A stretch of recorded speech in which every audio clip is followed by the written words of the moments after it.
Welcome to Turning Team Building into ROI. I'm your host, Yuna from Training Leaders Co., based in Lusaka, Zambia. We're a local company with global standards. When we started this business, we realized that team building had been reduced to having drinks, going on game drives, hanging out, sitting by the pool. Team building is so much more. And there's a few reasons why team buildings or retreats fail. So in this series, we're going to talk about everything from pre-retreat, during retreat, post-retreat. What do you need to know to run a successful team building? So if you're an event planner or a leader or a team lead or a CEO who's designing a retreat for your team, this video is for you. So what is our first tip in the series, Turning Team Building into ROI?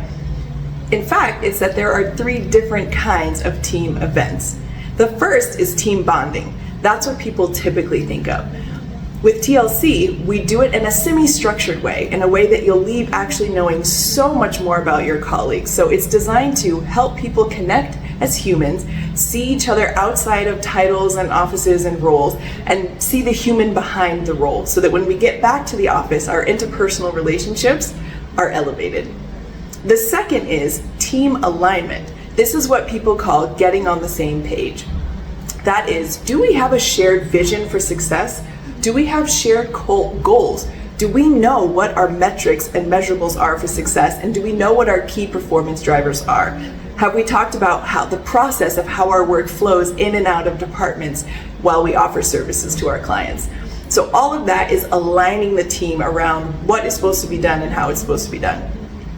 The final piece is team development. That's for teams who actually need to work through the logistics, the tangibles of how are we actually handing over the work. Now that we're clear who's handing off to who, how do we get it done? It's skills around communication, such as delivering feedback in a neutral, meaningful, and actionable way.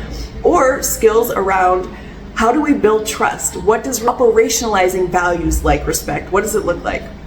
It could be even around how do I make a handoff and either receive good work or give good work in a way that we're all on the same page. We have a shared mental model of what's supposed to come out of the work that I'm doing. So those are the 3 different types of team events: team building or team bonding, team alignment, and team development. They talk about really different things, and they're structured in really different ways to get the outcomes that you and your team need after the retreat. If you're interested in engineering retreats and workshops and events for outcomes, not just to have fun and be energized, reach out to TLC today. Go to our website. You will find a link for your team retreat needs assessment. It will help you decide which of those 3 does my team need, and it will offer you a few specific questions to help you identify which of the topics you might focus on, whether you're partnering with us or you're doing an in-house program all on your own. Let's strengthen the organizational development industry here in Zambia and beyond. Reach out to TLC today if you need us. We'll see you next time.